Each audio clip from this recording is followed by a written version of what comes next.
സുനിത ദേവദാസ് അങ്ങനെ നല്ല കാര്യം ചെയ്തില്ല, അല്ലെങ്കിൽ മഹാത്മാഗാന്ധി അല്ലെങ്കിൽ മദർ തെരേസ, അങ്ങനത്തെ ആളുകൾക്ക് ഒക്കെ ഇത് ബാധകമാണോ, അതോ ഇത് മതത്തിനകത്ത് മാത്രമുള്ള ഒരു?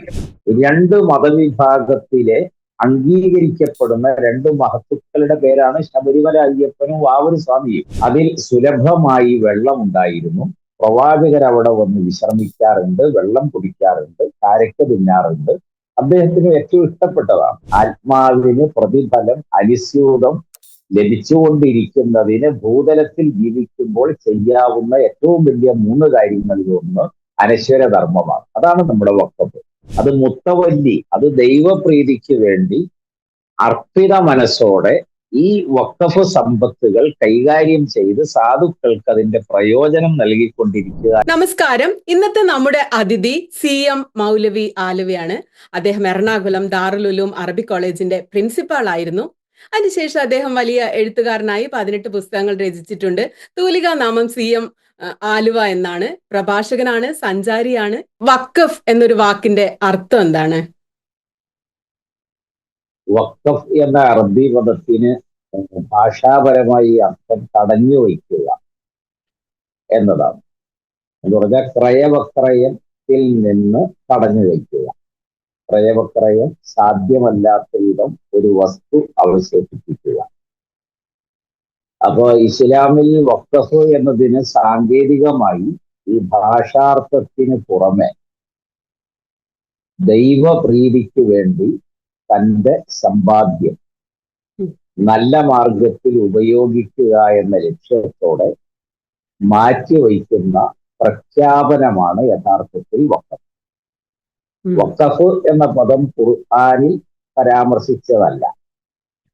പ്രവാചക തിരുമേനിയുടെ ജീവിതകാലത്ത് അദ്ദേഹവും ഈ വാക്ക് ഉപയോഗിക്കുന്നില്ല.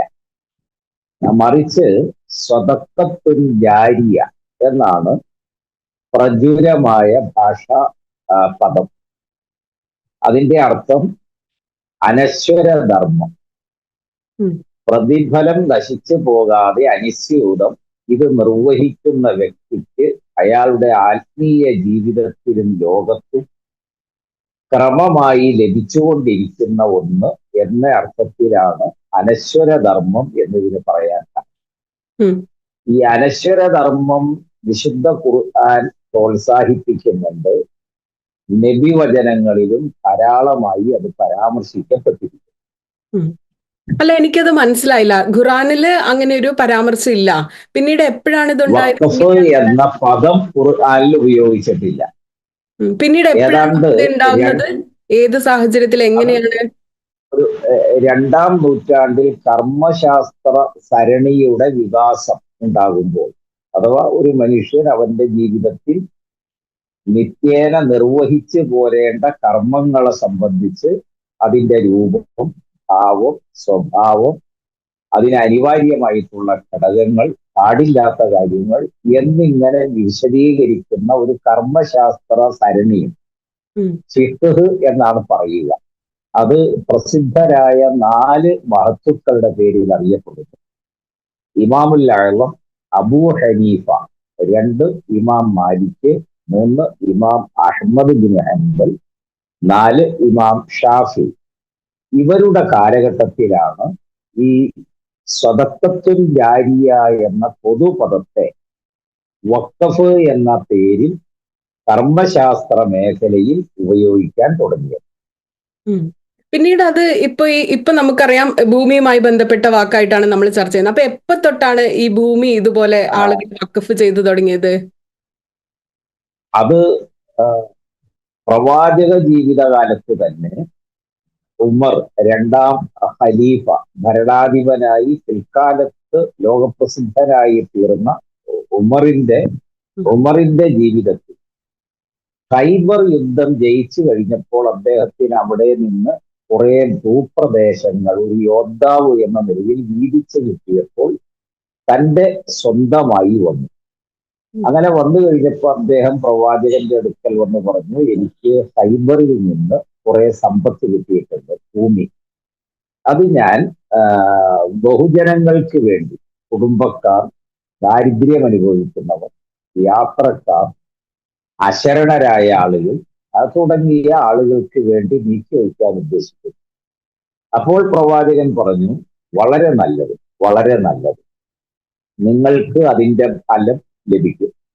അങ്ങനെ ഉമർ ആ വസ്തു, ഭൂമി വിൽക്കാൻ പാടില്ല എന്ന വ്യവസ്ഥയിൽ, ക്രയവക്രയം പാടില്ല എന്നർത്ഥം, അതിന്റെ വരുമാനം മുഴുവനും തന്റെ കുടുംബത്തിലെ അടുത്ത ബന്ധുക്കൾ, അശരണരായ ആളുകൾ, രോഗചികിത്സയ്ക്ക് വേണ്ടി, അതേ നിലയിൽ തന്നെ കഷ്ടത അനുഭവിക്കുന്ന ആളുകൾക്ക് വേണ്ടി എല്ലാം ഉപയോഗിക്കുന്നതിന് വേണ്ടി ആ ഭൂമി അദ്ദേഹം മാറ്റിവെക്കുകയും അതിന്റെ വരുമാനം ഇപ്പറഞ്ഞ രൂപത്തിൽ ജനങ്ങൾ വീതിച്ചെടുക്കുകയും ചെയ്തു എന്നതാണ് പ്രവാചക കാലത്തെ ഒരു ചരിത്രം. അതൊരു സംഭവമാണ് യഥാർത്ഥത്തിൽ. അതിനു മുൻപ് അങ്ങനെ ഒരു രീതി പൂർവ പ്രവാചകരുടെ കാലഘട്ടത്തിൽ നമ്മൾ കാണുന്നില്ല. മുഹമ്മദ് നബിയുടെ ജീവിതകാലത്താണ് തൻ്റെതായ വസ്തുവകകൾ ഈ സാധുക്കൾക്ക് വേണ്ടി ഉപയോഗിക്കാൻ മാറ്റിവെക്കുക. അതും വലിയൊരു പ്രതീക്ഷയിലാണല്ലോ, ദൈവികമായ അനുഗ്രഹവും പ്രതിഫലവും ലഭിക്കണം എന്ന ആഗ്രഹത്തിലാണ് ഈ ചെയ്യുന്നത്. ഇതാണ് ഒരെണ്ണമുള്ളത്. വിശുദ്ധ ഖുർആനിലെ ഒരു അധ്യായത്തിൽ വന്ന ഒരു പരാമർശമുണ്ട്. നിങ്ങൾക്ക് മഹത്തായ പുണ്യം ലഭിക്കുകയില്ല, നിങ്ങൾക്ക് ഏറ്റവും ഇഷ്ടമുള്ളത് ദൈവമാർഗത്തിൽ ചിലവ് ചെയ്യാത്തിടത്തോളം കാലം എന്ന ഖുർആൻ വചനത്തിന്റെ അവതരണത്തിന് ശേഷം. അപ്പൊ ഇതിനകത്തൊരു വിഷയമുള്ളത്, നിങ്ങൾക്ക് ആ മഹത്തായ പുണ്യം കരസ്ഥമാകണമെങ്കിൽ നിങ്ങൾക്ക് ഏറെ ഇഷ്ടപ്പെട്ടിട്ടുള്ള നിങ്ങളുടെ സമ്പത്ത് ദൈവമാർഗത്തിൽ ഉപയോഗിക്കണം എന്നൊരു കൽപ്പനയായിട്ടത്. ഇത് കേട്ടിട്ട് അബൂ തൽഹ എന്നു പേരുള്ള അക്കാലത്ത് നബിയോടൊപ്പം ജീവിച്ച അദ്ദേഹത്തിന്റെ അനുചരരിൽ പ്രസിദ്ധനായ അബൂ തൽഹ എന്ന അൻസാരി സഹാബി, അദ്ദേഹം തനിക്കുണ്ടായിരുന്നത് പള്ളിയോട് ചേർന്നുള്ള അതിമനോഹരമായ ഒരു ഈത്തപ്പഴ തോട്ടമാണ്. അതിൽ സുലഭമായി വെള്ളമുണ്ടായിരുന്നു. പ്രവാചകർ അവിടെ വന്ന് വിശ്രമിക്കാറുണ്ട്, വെള്ളം കുടിക്കാറുണ്ട്, കാരക്ക തിന്നാറുണ്ട്. അദ്ദേഹത്തിന് ഏറ്റവും ഇഷ്ടപ്പെട്ടതാണ്. ഈ വചനത്തിന്റെ അവതരണ ശേഷം പ്രവാചക സന്നിധിയിൽ വന്ന് അദ്ദേഹം പറഞ്ഞു, പ്രവാചകരെ, അള്ളാഹു ഇങ്ങനെയാണല്ലോ അറിയിച്ചിട്ടുള്ളത്. എനിക്ക് ഏറ്റവും ഇഷ്ടമുള്ളത് എൻ്റെ ഈ ഒരു ഫലഭൂയിഷ്ടമായ തോട്ടമാണ്. മറ്റൊരുപാട് സമ്പത്ത് അദ്ദേഹത്തിനുണ്ട്. അതിലേറ്റവും പ്രിയങ്കരമായത് ഇതാണ്. ഇത് ഞാൻ ദൈവമാർഗത്തിൽ നീക്കിവെക്കാൻ ഉദ്ദേശിച്ചു. അപ്പോൾ പ്രവാചകൻ അത് സമ്മതിച്ചു. അങ്ങനെ അദ്ദേഹം അത് വിൽക്കാതിരിക്കുക, വാങ്ങാതിരിക്കുക, ക്രയവക്രയങ്ങൾ പാടില്ല എന്ന വ്യവസ്ഥയിൽ അതിന്റെ വരുമാനം, ആ സ്വത്ത് നിലനിൽക്കുന്ന കാലം അത്രയും ഇപ്പറഞ്ഞതുപോലെ അശരണരും കുടുംബത്തിൽ ആവശ്യക്കാരും രക്തബന്ധത്തിൽപ്പെട്ടവരും അല്ലാത്തവരുമായ സാധുക്കൾക്ക് ഉപയോഗത്തിന് വേണ്ടി, നിത്യവൃത്തിക്ക് വേണ്ടി, ജീവിതാവശ്യം നിറവേറ്റാൻ വേണ്ടി ഉപയോഗിക്കാം എന്ന വ്യവസ്ഥയിൽ അദ്ദേഹം ദൈവമാർഗത്തിൽ മാറ്റിവെച്ചു. ഇതാണ് വഖഫിന് ഖുർആനുമായി ബന്ധപ്പെട്ടിട്ട് പറയാവുന്ന രണ്ട് സംഭവങ്ങൾ. ഇത് നബിവചനങ്ങളിൽ ധാരാളം പ്രോത്സാഹിപ്പിച്ചിട്ടുണ്ട്. അതാണ് ഇനി നമുക്ക് ചിന്തിക്കാനുള്ളത്. ആദ്യത്തെ കഥ പറഞ്ഞതിലേ അത് പിടിച്ചെടുത്തൊരു ഭൂമി ആയിരുന്നില്ലേ? യുദ്ധത്തിൽ പിടിച്ചെടുത്ത ഭൂമിയാണോ ദാനം ചെയ്തത്? രണ്ടാമത്തത് യുദ്ധത്തിൽ കരഗതമായ കരസ്ഥമായ ഭൂപ്രദേശം, അവിടെ പിന്നെ ആരുമില്ല. ആ പ്രദേശം യോദ്ധാക്കൾക്ക് അവകാശപ്പെട്ടതാണ്. അതാണ് യുദ്ധ നിയമം. ആ സമ്പത്തിൽ നിന്ന് ഉമറിന് ലഭിച്ചതാണ് ദൈവമാർഗത്തിൽ മാറ്റിവെച്ചിട്ട് ജനങ്ങൾക്ക് ഉപയോഗിക്കാൻ വിട്ടുകൊടുത്തത്. രണ്ടാമത്തേത് അദ്ദേഹത്തിന്റെ സ്വന്തം സമ്പത്താണ്. ആദ്യത്തെ ഞാൻ ചോദിച്ചത് അപ്പൊ അങ്ങനെ പിടിച്ചെടുക്കുന്ന ഭൂമി കൊടുക്കാമോ എന്നാണ് ഞാൻ ചോദിച്ചത്. ആളുകളുടെ ഭൂമി യോദ്ധാക്കൾക്ക് അവകാശപ്പെട്ട സമരാർജിത വസ്തു എന്നാണ് അതിന് പറയുക. അത് പിടിച്ചെടുക്കുകയല്ല. യോദ്ധാക്കൾ വിട്ടേച്ചു പോകുന്നതോ അവർ ഒഴിവാക്കി പോകുന്നതോ അത് ഒട്ടും എടുക്കാതെ അവിടെ ഉപേക്ഷിച്ചു പോകുന്നതോ ആയ സമ്പത്തുകളാണ് ഇതെല്ലാം. അത് ജയാപജയവുമായി ബന്ധപ്പെട്ട് യുദ്ധ നിയമത്തിൽപ്പെട്ട കാര്യമാണ്. അതിൽ നിന്ന് ലഭിച്ചതാണ് ഉമറിൽ ചെയ്ത ആ കാര്യം. ഇനി ഇതുമായി ബന്ധപ്പെട്ട് മൂന്നാമതൊരു ഭാഗം പറയാനുള്ളത്, വിശ്വാസത്തിന് രണ്ട് വശമാണുള്ളത്. ഒന്ന്, എല്ലാ വിശ്വാസികൾക്കും ഈശ്വര വിശ്വാസത്തിനാണ് ഒന്നാം സ്ഥാനം. അപ്പൊ ദൈവീകമായ വിശ്വാസത്തെ പ്രയോഗവൽക്കരിക്കുന്നത് നന്മകൾ ചെയ്തുകൊണ്ടാണ്. കാരണം ദൈവത്തിന്റെ ഹിതം നിറവേറ്റുക എന്നതാണ് ഒരു വിശ്വാസിയുടെ ധർമ്മം. അപ്പൊ അയാൾ അത് ചെയ്തിരിക്കണം.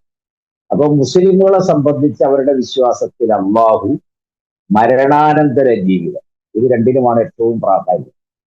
മരിക്കുന്നതോടുകൂടി ജീവിതം അവസാനിക്കാത്തത് കൊണ്ട് മരണാനന്തര ജീവിതത്തിൽ നന്മകൾ ലഭിക്കാൻ, ദൈവപ്രീതി ലഭിക്കാൻ, സ്വർഗം ലഭിക്കാൻ, അനുഗ്രഹങ്ങൾക്ക് വശംവദരാകാൻ, ഇങ്ങനെ നൂറ് കാര്യങ്ങൾക്ക് വേണ്ടി അവർ അവരെ ഒരുക്കേണ്ടതുണ്ട്.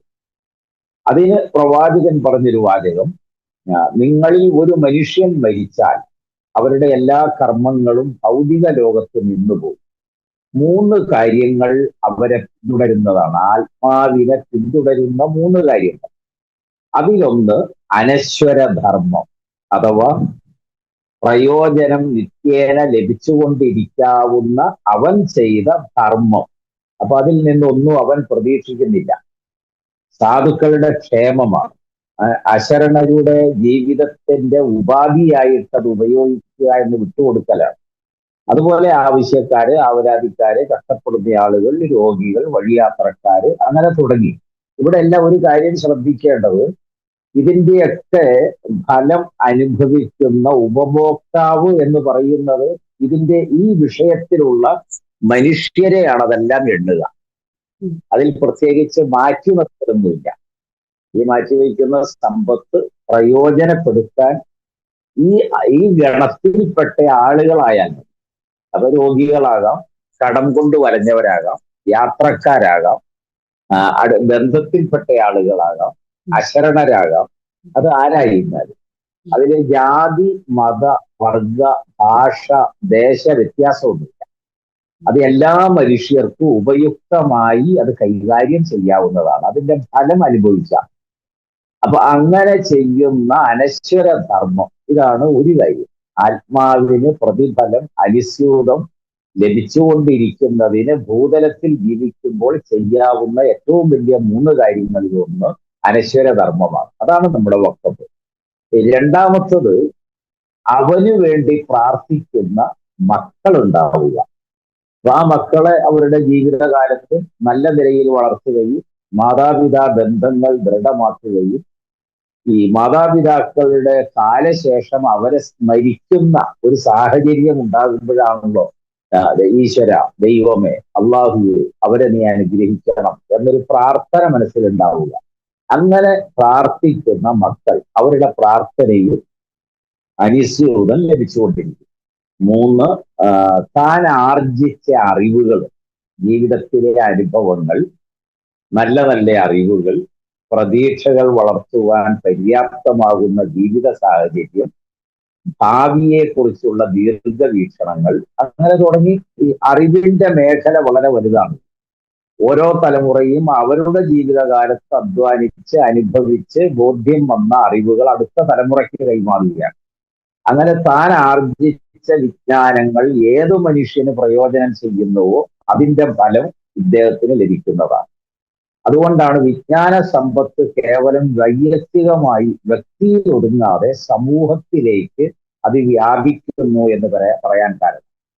ഈ അർത്ഥത്തിൽ പ്രവാചകൻ പറഞ്ഞ ഒരു വലിയ വിവരണമുള്ള ഒരു വാചകമുണ്ട്.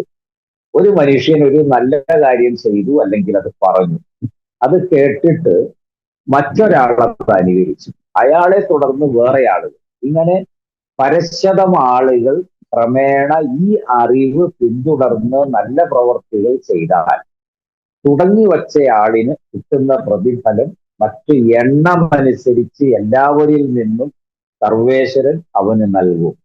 അവർക്കാർക്കും ഒരു പ്രതിഫലവും കുറയാതെ.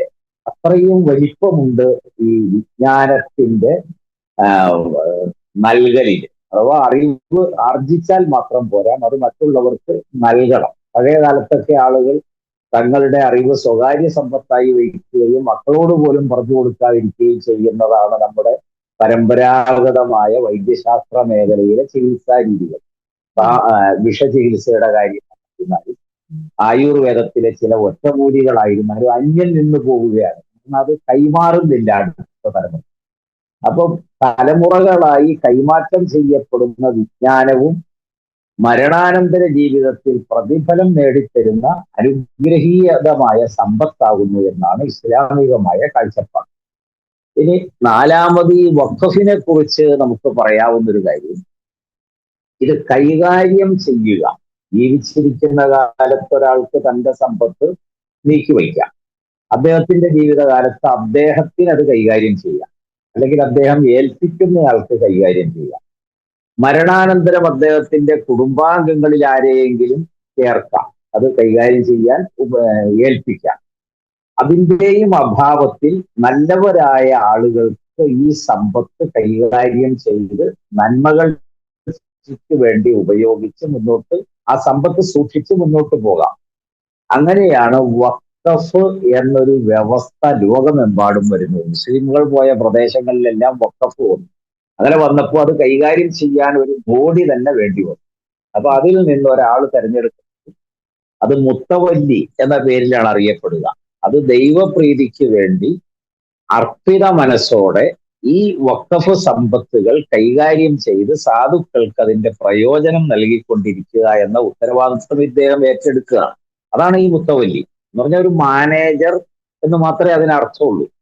അങ്ങനെ നമ്മുടെ ഇന്ത്യയിലാണെങ്കിൽ ആയിരക്കണക്കിന് പതിനായിരക്കണക്കിന് വഖഫ് സ്വത്തുകൾ ഇപ്രകാരം കൈകാര്യം ചെയ്ത് പ്രയോജനം ആർക്കൊക്കെയാണോ ലഭിക്കേണ്ടത് അവർക്ക് നൽകി പരിപോഷിപ്പിച്ച് വരുന്ന ഒരു ഏർപ്പാട്, മാനേജ്മെന്റ് നമുക്ക് കാണാം.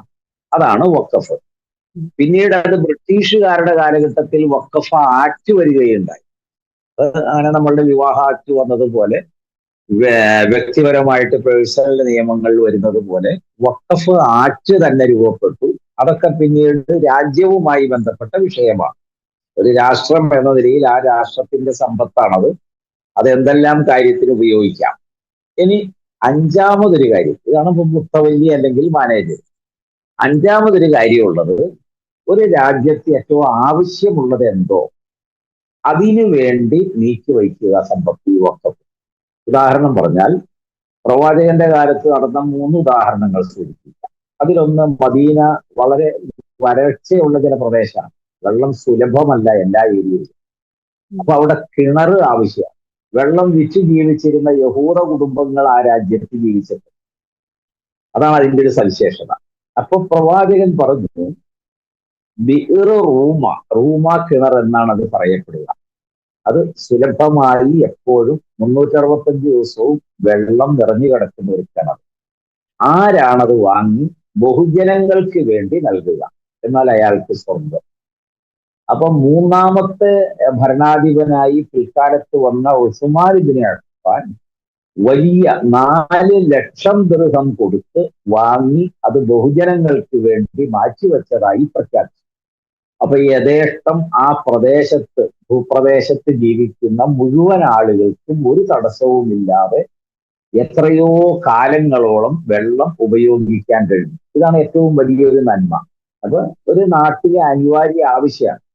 ഒരു ഭാഗത്ത് വിദ്യാലയമാണ് ആവശ്യമെങ്കിൽ വിദ്യാലയത്തിനുള്ള സ്ഥലം, ആ വിദ്യാലയം പണിയൽ, അതിന്റെ നടത്തിപ്പ്, അതിന്റെ പുരോഗതിക്ക് ആവശ്യമായ വരുമാനം, ഇതിനൊക്കെ വേണ്ടി സമ്പത്ത് നീക്കിവെക്കുക. അപ്പൊ നല്ല ഭൂമിയാകാം, സ്ഥാവര ജംഗമ വസ്തുക്കളാകാം. ഇപ്പൊ ഈ കാലത്തൊക്കെയാണ് ഏറ്റവും വലിയ ഡെപ്പോസിറ്റ് സ്വർണ്ണം. അതുപോലെ ഏത് വസ്തുക്കളും മാറ്റിവെക്കാം. അപ്പൊ മൂല്യവത്തായ വസ്തുവകകൾ മാറ്റിവെച്ച് സ്ഥാവര ജംഗമ വസ്തുക്കൾ നൽകി മാറ്റിവെച്ചിട്ട് ഈ പറഞ്ഞ രൂപത്തിൽ വിദ്യാലയമാണെങ്കിൽ വിദ്യാലയം. ഇനി ആരാധനാലയം, ലോകത്തുള്ള എല്ലാ ആരാധനാലയങ്ങളെയും ഇസ്ലാം വീക്ഷിക്കുന്ന ഒരു കാഴ്ചപ്പാട് പവിത്രമായിരിക്കുക, മൂല്യവത്തായ ചിന്തയിൽ അതിനെ സമീപിക്കുക, സർവാദരണീയമായിരിക്കണം എന്ന് തന്നെയാണ്. പറഞ്ഞാൽ അതിന്റെ സമീപത്ത് പോലും ശബ്ദം പോലും പുറപ്പെടുവിക്കാൻ അനുവദിക്കുന്നില്ല. ജനങ്ങൾ എന്ത് ചെയ്യുന്നു എന്നതല്ല, ഇസ്ലാമിക നിയമം അതാണ്. ഒരാരാധനാലയത്തിന്റെ അരിയിലൂടെ പോകുന്ന ഒരാൾ ഭവ്യത പുലർത്തേണ്ടതുണ്ട്, നിശബ്ദത പുലർത്തേണ്ടതുണ്ട്, അച്ചടക്കം പാലിക്കേണ്ടതുണ്ട്. അത് ആരുടെ ആലയം എന്ന് നോക്കിയല്ല. ഈ ആലയങ്ങളെല്ലാം സ്ഥിതി ചെയ്യുന്നത് ഇപ്രകാരം വ്യക്തിയോ ഭരണകൂടമോ, മുൻപൊക്കെ കേരളത്തിൽ രാജാക്കന്മാരാണ് ആ രംഗത്തുണ്ടായത്, ഭരണകൂടമോ സമ്പന്നരായ ആൾക്കാരോ പ്രഭുക്കളോ ഒക്കെ ദാനം ചെയ്ത പ്രദേശത്താണ്. അപ്പൊ അങ്ങനെ ആരാധനാലയങ്ങൾ ഉണ്ടായി. അതിന്റെ വളർച്ചയ്ക്കും നിലനിൽപ്പിനും ദൈനംദിന കാര്യങ്ങൾക്കും ആവശ്യമായ വരുമാനത്തിനുള്ളത് നൽകാൻ തുടങ്ങി. ഇതൊക്കെയാണ് നമ്മൾ കാണുന്ന രണ്ടാമതൊരു കാഴ്ചപ്പാട്. മരണാനന്തര ജീവിതത്തെ കുറിച്ചൊക്കെയാണല്ലോ പറഞ്ഞത്. ഇപ്പൊ സോഷ്യൽ മീഡിയയിൽ വലിയ ചർച്ച നടക്കുന്ന ഒരു വിഷയമാണ്. ഇപ്പോ ഈ പറഞ്ഞ കുറച്ച് ആ, കാര്യങ്ങൾ പറഞ്ഞു, ഇന്ന ഇന്ന കാര്യങ്ങൾ ചെയ്താൽ സ്വർഗത്തിൽ പോകാന്നൊക്കെ പറഞ്ഞു. ഇപ്പോ പൊതു കിണറുകൾ അല്ലെങ്കിൽ മനുഷ്യർക്ക് പ്രയോജനമുള്ള കാര്യങ്ങൾ. ഇപ്പൊ സുനിത ദേവദാസ് ആണ് അത് ചെയ്യുന്നെങ്കിൽ, അല്ലെങ്കിൽ വേണ്ട, സുനിത ദേവദാസ് അങ്ങനെ നല്ല കാര്യം ചെയ്യില്ല, അല്ലെങ്കിൽ അല്ല, മഹാത്മാഗാന്ധി അല്ലെങ്കിൽ മദർ തെരേസ, അങ്ങനത്തെ ആളുകൾക്ക് ഒക്കെ ഇത് ബാധകമാണോ, അതോ ഇത് മതത്തിനകത്ത് മാത്രമുള്ള ഒരു ഏത് ഏത് മനുഷ്യനാണ് തൂക്കം എന്ന് പറഞ്ഞാൽ ഏറ്റവും ചെറിയ ഒരു നന്മ മുതൽ വലിയ ഒരു നന്മ വരെയും ഏത് മനുഷ്യൻ ചെയ്യുന്നുവോ അതിന്റെ ഫലം സർവേശ്വരൻ നഷ്ടപ്പെടുത്തുകയില്ല. അതിനെന്ത് പ്രതിഫലം നിർണയിച്ചിട്ടുണ്ടോ ആ പ്രതിഫലം അവന്റെ ആത്മാവ് അനുഭവിക്കാവുന്ന എല്ലാ കാര്യങ്ങളിലും സർവേശ്വരൻ നൽകിക്കൊണ്ടിരിക്കും, അഥവാ അള്ളാഹു നൽകുന്നതാണ്. അതിൽ ഇന്ന ആള് എന്നില്ല. അത് ഗാന്ധി ആയിരുന്നാലും, അത് മദർ തെരേസ ആയിരുന്നാലും, നിഷേധിയായിരുന്നാലും, അനുകൂലിയായാലും പ്രതികൂലിയായിരുന്നാലും, ഈ ഈ ലോകത്ത് ഓക്സിജൻ വിഭജിക്കപ്പെടുന്നില്ല. പ്രകൃതിപരമായ ജീവിതത്തിൽ ഒന്നിനും ഒരാളിനും ഒരു വ്യത്യാസവും വരുത്തുന്നില്ല. ആകാശവും ഭൂമിയും വെള്ളവും വെളിച്ചവും ചൂടും തണുപ്പും ഇതെല്ലാം ഈ രാജ്യത്തുള്ള സർവചരാചരങ്ങൾക്ക് ഉപയോഗിക്കാവുന്ന ക്രമത്തിലാണല്ലോ അതിന്റെ സംവിധാനം. ഇത് തന്നെയാണ് ആത്മീയ മേഖലയിലും ഉണ്ടാവുക. പിന്നെ മതങ്ങൾ സമുദായങ്ങളായി, സമുദായങ്ങൾ ഈ മതങ്ങൾ സംഭവിച്ചൊരു ഏറ്റവും വലിയ അപജയം സ്വകാര്യ സ്വത്തായി ദൈവത്തെ, ഈ അണ്ടകട, ബഷീറിന്റെ ഭാഷയിൽ പറഞ്ഞാൽ അണ്ടകടാഹത്തിന്റെ നിയന്താവിനെ ഓരോ വിഭാഗവും അവരവരുടേതാക്കി വിട്ടുകൊടുക്കാൻ സന്നദ്ധമല്ലാതെ വാശിയായി മാറി. അപ്പൊ അതുകൊണ്ട് എന്റെ ദൈവം നിന്റെ ദൈവം എന്നായി, ഞങ്ങളുടേത് നിങ്ങളുടേത് എന്നായി, ഇങ്ങനെ വിഭജിതമായി തീർന്നു. അങ്ങനെ വിഭജിക്കേണ്ടതില്ല മനുഷ്യവംശത്തെ. മറിച്ച് ആര് നന്മ ചെയ്യുന്നു അതിന്റെ ഫലം ഈ ജീവിതത്തിൽ തന്നെ അനുഭവിക്കാം, മരണാനന്തര ജീവിതത്തിൽ ആത്മീയ മേഖലയിലും അതിനാസ്വദിക്കുവാനുള്ള കഴിവുകൾ നൽകും എന്ന് തന്നെയാണ് വിശുദ്ധ ഖുർആനിന്റെ നിദർശനത്തിൽ നമുക്ക് മനസ്സിലാകാൻ കഴിയുക. ഖുർആനിന്റെ പ്രഖ്യാപനം അത് തന്നെയാണ്. ഇപ്പൊ അതിന് വഖഫ് ആ സ്വത്തുക്കളെ ഒരുപാട് കുറിച്ച് വചനങ്ങൾ പറഞ്ഞല്ലോ. ഭൂമി ദാനം ചെയ്യുന്നത് വഖഫ് സ്വത്തുക്കളെ കുറിച്ച് പറഞ്ഞു, വഖഫാക്കുന്നതിനെ കുറിച്ച്. അപ്പൊ അത് ആർക്കൊക്കെയാണ് അങ്ങനെ ഭൂമി വഖഫ് ചെയ്യാൻ പറ്റുന്നത്? ഇപ്പൊ എനിക്ക് എന്റെ സ്വത്ത് വഖഫ് ചെയ്യാൻ പറ്റുമോ, അതോ മുസ്ലിങ്ങൾക്ക് മാത്രമാണോ ഇത് പറ്റുന്നത്? ഏതെല്ലാം ഭൂമികളാണ് വഖഫായിട്ട് അറിയപ്പെടുന്നത്? വഖഫ് എന്നത് നമുക്ക് അവരവരുടെ അധീനതയിലുള്ളതായിരിക്കണം. സ്വന്തം അവകാശം ക്രയവിക്രയം സ്വന്തമായി ചെയ്യുന്നതിന് നിയമതടസ്സമില്ലാതെ അതിന്റെ അധികാരം അല്ലെങ്കിൽ അവകാശം, ഉടമസ്ഥത നമ്മളിലുള്ള ഏത് സ്ഥാവര ജംഗമ വസ്തുക്കളും ഒരാൾക്ക് ദൈവപ്രീതിക്ക് വേണ്ടിയോ മനുഷ്യ നന്മയ്ക്ക് വേണ്ടിയോ ഭാവി തലമുറയ്ക്ക് വേണ്ടിയോ രാജ്യ പുരോഗതിക്ക് വേണ്ടിയോ ഒക്കെ മാറ്റിവെക്കാം. അങ്ങനെയാണ് പാലം നിർമ്മിക്കുക, കളിസ്ഥലം ഉണ്ടാവുക, അതുപോലെ ഗവേഷണാലയങ്ങൾ ഉണ്ടാവുക, ലബോറട്ടറികൾ നിർമ്മിക്കുക, അങ്ങനെ തുടങ്ങിയ എല്ലാ കാര്യങ്ങൾക്കും. അപ്പോൾ ഒരു രാഷ്ട്രവുമായി ബന്ധപ്പെടും തങ്ങളുടെ ജീവിതത്തിലെ ഈ പ്രവർത്തികൾ അത് എല്ലാ പൗരന്മാർക്കും ചെയ്യാം. ഇസ്ലാമിൽ മുസ്ലിമുകൾ ദൈവപ്രീതി ആഗ്രഹിച്ച് തന്റെ സമ്പത്ത് മാറ്റിവയ്ക്കുന്നു. ഇതേ ക്രമം അനുസരിച്ച് ഏതൊരാൾക്കും ചെയ്യാവുന്നതാണ്. അതിന് വഖഫ് എന്ന് തന്നെയാണ് പറയുക. മുസ്ലിം ചെയ്താൽ മാത്രമല്ല വഖഫ് ആവുക. അത് നമ്മളിപ്പോ മലയാളത്തിലപ്പോ പറയുന്നത് ധർമ്മം എന്നാകും, അനശ്വര ധർമ്മം എന്ന് പേര് പറയും. അറബിയിലേക്ക് മാറുമ്പോൾ വഖഫ് എന്ന് പറയും. ഇത്ര മാത്രമേ വ്യത്യാസമുള്ളൂ. അതിന് അങ്ങനെയാണ് ഞാൻ പല ഭൂമികളിൽ ഈ മനസ്സിലാക്കിയിട്ടുള്ളത്. തർക്കം വരുന്നത് എങ്ങനെയാണ്? ഇപ്പൊ ചില ഭൂമികളുടെ പേരിൽ വലിയ തർക്കം ഇപ്പൊ നടക്കുകയാണ് ഈ കാലത്ത്. ഈ തർക്ക ഭൂമികൾ എങ്ങനെ ഉണ്ടാവുന്നത് ഇതില്? തർക്കഭൂമികൾ വരുന്നത് വഖഫ് ഒരാൾ ചെയ്തു, അയാൾ ഒരു ലക്ഷ്യം പ്രഖ്യാപിച്ചിട്ടുണ്ടാവും, അത് ലിഖിതമായിരിക്കാം, ഭരണകർത്താക്കളെ ചുമതലപ്പെടുത്തിയിട്ടുണ്ടായിരിക്കാം. പിന്നീട് ഇവരുടെ കാര്യക്ഷമമായ പ്രവർത്തനമില്ലാതെ അന്യാധീനപ്പെട്ടു പോകും. 10,000 ഏക്കർ സ്ഥലമായിരിക്കാം, ചിലപ്പോൾ അതിൽ കൂടുതൽ സ്ഥലമായിരിക്കാം. മുൻപൊക്കെ അങ്ങനെ ആയിരുന്നല്ലോ, 100, 150, 200, 500 ഏക്കർ സ്ഥലങ്ങളാണ് മാറ്റി വയ്ക്കുക. അത് പിന്നെ പരിപാലിക്കുന്ന ചുമതല ഏറ്റെടുത്തവർ അലസരായി തീരുകയും ശ്രദ്ധിക്കാതെ വിട്ടുകളയുകയും ചെയ്തു. ഉദാഹരണം ഇപ്പൊ നമ്മുടെ മുനമ്പം അല്ലെ അതിന്റെ ഒരു കൃത്യമായ ഉദാഹരണമാണ്. നമ്മൾ ബഹുജനങ്ങളുടെ ഇടയിൽ അറിയപ്പെടുന്നത് ഐലൻഡ് എന്നാണ് അതിന്. ഉം. ഒരു വലിയ ഭൂപ്രദേശമാണ്. അത് എത്ര ഏക്കർ ഉണ്ട് എന്നല്ല ഇവിടുത്തെ വിഷയം. കുറെ അധികം സ്ഥലം അവിടെയുണ്ട്. ഉം. അത് ഫറൂഖ് കോളേജ് രൂപപ്പെടുന്നത് 50കൾക്ക് ശേഷമാണ്. ഉം. അപ്പൊ ഒരു കോളേജ് സ്ഥാപിച്ച് അതിന്റെ ദൈനംദിന കാര്യങ്ങൾ നടത്തിപ്പ്, പുരോഗതി, ബിൽഡിംഗ് നിർമ്മാണം, കുട്ടികളുടെ ആവശ്യം, അവരുടെ കളിസ്ഥലം, അങ്ങനെ പല കാര്യങ്ങളുണ്ട്. അപ്പൊ ഇതിന് സമ്പത്ത് വേണമല്ലോ. അങ്ങനെയാണ് ഈ കൊച്ചി പ്രദേശത്തുള്ള ഒരു ധനാഢ്യനായ ഒരു നല്ല മനുഷ്യൻ കോളേജിന് വേണ്ടി ആ സ്ഥലം ധർമ്മമായി വഖഫ് ചെയ്തു. പക്ഷെ അത് അവര് വേണ്ടത്ര ശ്രദ്ധിക്കാൻ അവർക്ക് സമയം ഉണ്ടായില്ല. ഭാവം കാണിച്ചു.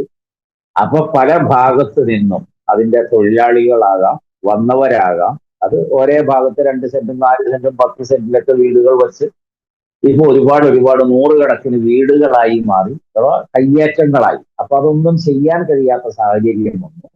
അതൊക്കെയാണ് ഇപ്പൊ നിലവിലുള്ള ആ ഭൂമിയുടെ വിഷയം. അത് ഇന്ത്യയിൽ ഓൾ ഇന്ത്യയിൽ തന്നെ ധാരാളം സ്ഥലങ്ങളിൽ ക്ഷേത്രത്തിന്റെ സ്വത്തുകൾ, ക്രിസ്ത്യൻ പള്ളികളുടെ സ്വത്തുകൾ, മുസ്ലിം ദേവാലയങ്ങൾ അഥവാ വഖഫ് എന്ന പേരിൽ അറിയപ്പെടുന്ന സ്വത്തുകളൊക്കെ ഇങ്ങനെ അന്യാധീനപ്പെട്ടു പോയിട്ടുണ്ട്. ആളുകൾ കയ്യേറിയിട്ട് സ്വന്തം അവകാശത്തിൽ വച്ചു. പിന്നീട് അത് കൃത്രിമ നിയമങ്ങളിലൂടെ, നടപടികളിലൂടെ സ്വാധീനങ്ങൾ ഉപയോഗിച്ച് തങ്ങളുടേതാക്കി ആധാരം ചെയ്ത് പോക്കുവരവ് ചെയ്ത് ഒക്കെ കൊണ്ടുവന്ന് നടക്കുന്നത് ഇന്ത്യയിൽ നമ്മൾ ആദ്യാവസാനം നോക്കി അത് കാണാൻ കഴിയും. ഏതെങ്കിലും ഒരു പ്രദേശത്ത് മാത്രം ഒരു വിഭാഗമൊന്നും അല്ല ഇത്. പിന്നെ ഇതൊരു പവിത്രമായൊരു കർമ്മവുമായ കാര്യത്തെ ഏതെങ്കിലും ഒരു മതവിഭാഗത്തിൻ്റെത് എന്നതിന്റെ പേരിൽ കലവറ കൂടാതെ നിഷേധിക്കാൻ പാടില്ല. അതിന്റെ വരുംവരായികൾ മനസ്സിലാക്കേണ്ടതുണ്ട്. മനുഷ്യർക്കിടയിൽ ഞാൻ സൂചിപ്പിച്ചല്ലോ, ഈ സമ്പത്തൊക്കെ നീക്കി വയ്ക്കുന്നത് ജനങ്ങൾക്കിടയിൽ അതിന്റെ ഫലം അനുഭവിക്കുന്നതിന് സ്വാർത്ഥതയില്ലാത്ത നല്ല മനുഷ്യർ വിട്ടുകൊടുത്തതാണ്. അപ്പൊ ആ സമ്പത്ത് മുസ്ലിം ചെയ്തു എന്നതിന്റെ പേരിൽ അതൊരു ആക്ഷേപാർഹമാകരുത്. ഇപ്പൊ നമ്മുടെ കേന്ദ്രമന്ത്രിമാർ പോലും അതിൽ എനിക്ക് വലിയ അത്ഭുതം തോന്നുന്നില്ല.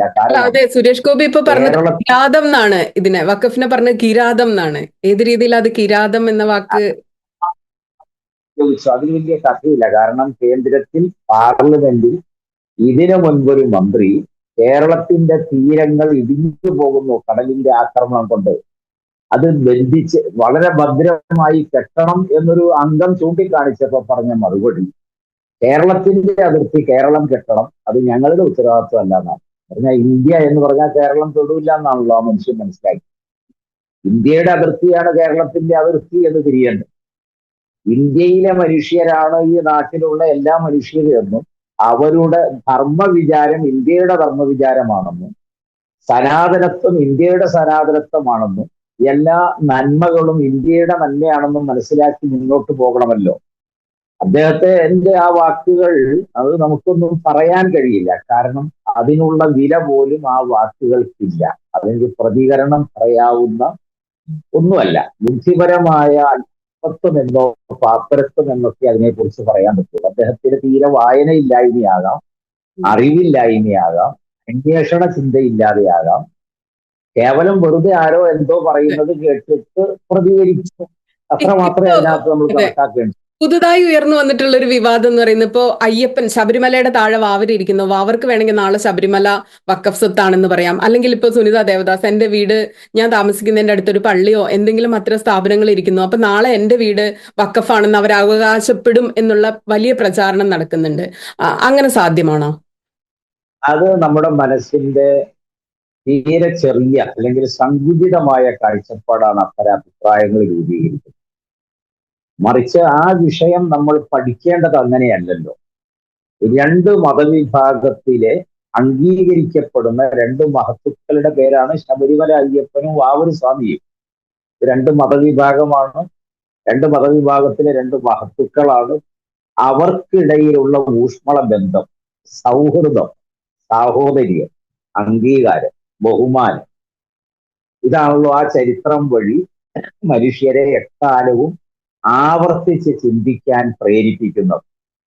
അതിനപ്പുറത്തേക്ക് നമ്മൾ പോയത് വാവൂർ ഇവിടെ ഇരിക്കുന്നത് കൊണ്ട് ഈ വഴിയിലൂടെ അങ്ങോട്ട് പോയി ശബരിമല സന്നിധാനവും അതിന്റെ ഭൂപ്രദേശങ്ങളും വാവൂർക്ക് അവകാശപ്പെട്ടതാണെന്ന് പറയുമോ എന്നാണ്. അതിന്റെ പേര് ബുദ്ധിപരമായ പാപ്പരത്വം എന്നല്ലാതെ വേറൊന്നും അതിനെക്കുറിച്ച് പറയാനില്ല.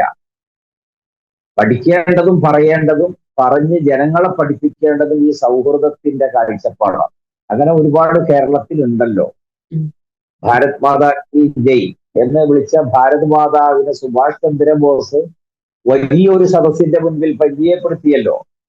അത് ഒരു മുസ്ലിം സ്ത്രീയാണ്, ഒന്നും കഴിവില്ലാത്ത സ്ത്രീയാണെന്ന് പറഞ്ഞാൽ ആരോഗ്യപരമായി ആൺകുട്ടികളെ രാജ്യസേവനത്തിന് നൽകാനില്ലാത്തതിന്റെ പേരിൽ കരഞ്ഞു. അത് കണ്ടിട്ടാണ് ബോസ് ചെന്ന ആ സ്ത്രീയോട് ബന്ധപ്പെട്ട് ചോദിക്കുന്നത് എന്താ കാര്യം. അപ്പൊ വിഷയങ്ങൾ പറഞ്ഞു. അവസാനം അവര് ഭീമമായൊരു സംഖ്യയാണല്ലോ രാഷ്ട്ര നിർമ്മിതിക്ക് വേണ്ടി നൽകുന്നത്. അപ്പൊ അദ്ദേഹമാണ് ചൂണ്ടിക്കാണിക്കുന്നത് ഇതാണ് ഭാരത മാതാവ് എന്ന് പറയുന്നത് എന്ന് പറയുന്ന ഒരു കാഴ്ചപ്പാടുണ്ട്. നമുക്കിത് കേൾക്കുമ്പോഴും പഠിക്കുമ്പോഴും ഒരു സുഖം തോന്നും.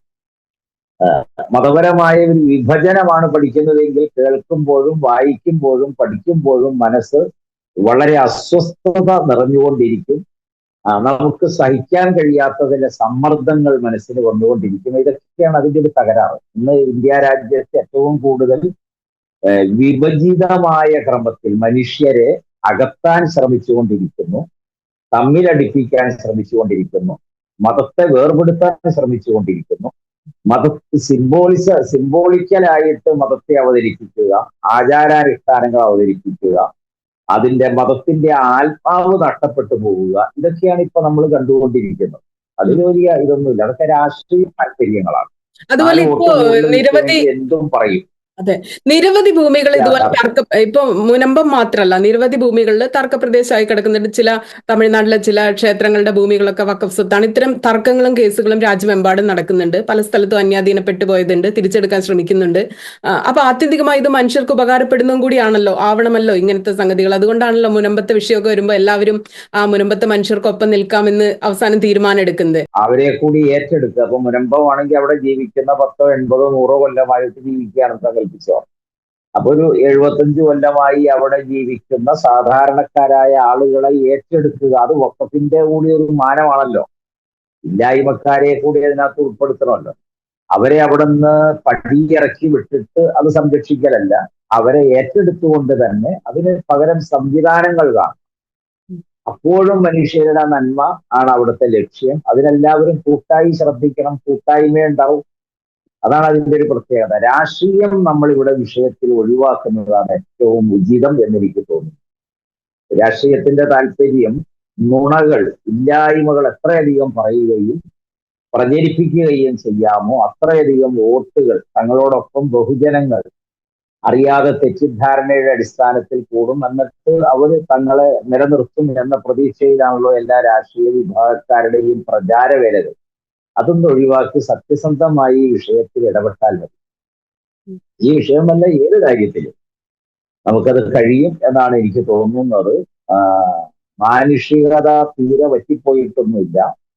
മതങ്ങൾക്കപ്പുറം, ദൈവവിശ്വാസത്തിനപ്പുറം ജീവിത രീതിയിൽ എല്ലാ ഇടങ്ങളിലും മാനുഷികതയ്ക്ക് തന്നെയാണ് ഇപ്പോഴും പച്ചപ്പുള്ളത് നമ്മുടെ ജീവിതത്തിൽ എന്ന് എനിക്ക് തോന്നുന്നു. അത് വറ്റി വരണ്ട് ഉണങ്ങി പറ്റിപ്പോകാതെ സൂക്ഷിക്കേണ്ട ചുമതല നമുക്കുണ്ട് എന്ന് തന്നെയാണ് എന്റെ വിശ്വാസം. ഇപ്പൊ നമ്മള് വഖഫ് എന്നുള്ള വാക്ക് വലിയ വിവാദ വാക്കായിട്ട് നിറഞ്ഞു നിൽക്കുന്ന ഒരു കാലമാണ്. ഈ കാലത്ത് അങ്ങേക്ക് ആളുകളോട് എന്താ പറയാനുള്ളത്? വഖഫ് എന്ന് കേൾക്കുമ്പോൾ നമ്മൾ എന്താണ് ചിന്തിക്കേണ്ടത്? വഖഫ് ഭൂമി എന്ന് കേൾക്കുമ്പോൾ മനുഷ്യർ എങ്ങനെയാണ് അതിനെ കാണേണ്ടത്? ഇനിയും ഭൂമിയൊക്കെ ചിലപ്പോൾ വഖഫ് ചെയ്യാൻ ആഗ്രഹിക്കുന്ന ആളുകൾ ഉണ്ടാവും, അവരോട് എന്താ പറയാനുള്ളത്? ഇനിയും എന്നല്ല, ഇത് ലോകമെമ്പാടും മുസ്ലിമുകളെ സംബന്ധിച്ച് ഈ വിഷയത്തിന്റെ ഒരു സമീപനം എക്കാലവും നിലനിൽക്കുന്നതും ഇനിയും വളർന്നുകൊണ്ടിരിക്കുന്നതുമായ ഒരു വിഷയമാണ് വഖഫ്. അവർ അവരുടെ ജീവിതത്തിൽ വളരെ കുറഞ്ഞ കാലം ഇവിടെ ജീവിക്കുന്നു. ആ ജീവിതം അനുഭവിച്ച ഓരോരുത്തരും തങ്ങളുടെ സമ്പാദ്യത്തിൽ ഒരു ഭാഗമെങ്കിലും ദൈവിക മാർഗത്തിലേക്ക് മാറ്റിവെക്കാൻ ഇന്നും ഇഷ്ടപ്പെടുന്നു, ആഗ്രഹിക്കുന്നു, അത് ചെയ്തുകൊണ്ടിരിക്കുന്നു. അത് നിരാക്ഷേപം നിർവഹിച്ചുകൊണ്ടിരിക്കുന്നുണ്ട് എല്ലാ സ്ഥലങ്ങളിലും. ഇപ്പൊ നമ്മുടെ മദ്രസകൾ, അതാണ് നമ്മൾ ശ്രദ്ധിക്കേണ്ടത്. ഈ സ്കൂള് എന്നാണ് മദ്രസ എന്ന വാക്കിന്റെ അർത്ഥം, വിദ്യാലയം എന്ന് സാരം. അത് നിലനിൽക്കുന്നത് നമ്മുടെ കേരളത്തിലെ ഒരു ഒറ്റ വിഷയം എടുത്തു നോക്കിയാൽ കാണാം, 5 പൈസ വേറെ ആരുടേതും ഇല്ല, ഗവൺമെന്റിന്റെ ഇല്ല, പൊതുഖജനാവിൽ നിന്നില്ല. മറിച്ച് ആ പ്രദേശവാസികളും ചുറ്റുവട്ടത്തും ജീവിക്കുന്ന അറിയുന്ന ആളുകളും ഉദാരമായി നൽകുന്ന സംഭാവനകളാണ്. അതിനുവേണ്ടി ചിലപ്പോൾ 10 തെങ്ങ് മാറ്റി വെച്ചിട്ടുണ്ടാവും, പ്ലാവ് മാറ്റി വെച്ചിട്ടുണ്ടാവും, ജാതിമരം മാറ്റി വെച്ചിട്ടുണ്ടാവും, വാടക കെട്ടിടങ്ങൾ മാറ്റി വെച്ചിട്ടുണ്ടാവും. ഇങ്ങനെ ഒരു നന്മയുടെ ഏത് കാര്യത്തിനും ഇന്നും ജീവിച്ചിരിക്കുന്നവർ വളരെ ഉത്സാഹത്തോടെ വഖഫ് ചെയ്യാൻ ഇഷ്ടപ്പെടുന്നു, അത് ചെയ്തുകൊണ്ടിരിക്കുന്നു. ആർക്കും അത് തടയാൻ കഴിയില്ല. കാരണം ഒരു നന്മ ചെയ്യണ്ട എന്ന് പറയാൻ പറ്റില്ലല്ലോ. ഒരാൾ വിശന്നു വരഞ്ഞു വരുന്ന ഒരാളോട് ഒരു നേരത്തെ ഭക്ഷണം കൊടുക്കണം, അത് നിങ്ങൾ കൊടുക്കരുത്, അത് നിങ്ങൾക്ക് അവകാശമില്ല എന്ന് പറയാൻ ആർക്കും കഴിയില്ല. തന്നെയാണ് വഖഫിന്റെയും വിഷയം. അതുകൊണ്ട് ഇതിന് പ്രതീക്ഷ നൽകുന്ന, മനുഷ്യവംശത്തിന് പ്രത്യാശകൾ പകർന്നുകൊണ്ടിരിക്കുന്ന, ജീവിതത്തിൽ ആകുന്ന ക്രമത്തിൽ ഉപയോഗിക്കാൻ കഴിയുന്ന ഏതൊരു പ്രശ്നത്തിനും പരിഹാരം എന്ന നിലയിൽ, സാമ്പത്തികമാണല്ലോ ഏറ്റവും വലിയ വിഷയം, ആ വിഷയത്തിലേക്ക് മുസ്ലിങ്ങളുടെ ഏറ്റവും വലിയ ഉദാത്തമായ സംഭാവനയാണ് വഖഫ് എന്നത്. അത് അനശ്വര ധർമ്മം എന്ന പേരിൽ ലോകത്ത് അറിയപ്പെടുന്നു. അത് ലോകമെമ്പാടും വിശ്വാസികളായ മനുഷ്യർ ജാതി മത ഭേദമന്യേ അത് പ്രോത്സാഹിപ്പിക്കാൻ ഇഷ്ടപ്പെടുന്നു. കാരണം ഒരു സമൂഹത്തിന്റെ നിലനിൽപ്പും വളർച്ചയും ഈ ഒരു ചിന്ത വളരുമ്പോൾ മാത്രമാണ് സാധ്യമാവുക. അതുകൊണ്ട് തന്നെ അത് വളരെ നല്ലൊരു പ്രവൃത്തിയായിട്ട് മനുഷ്യവംശം കാണുന്നു എന്നാണ് എനിക്ക് അതിനെക്കുറിച്ച് പറയാനുള്ളത്.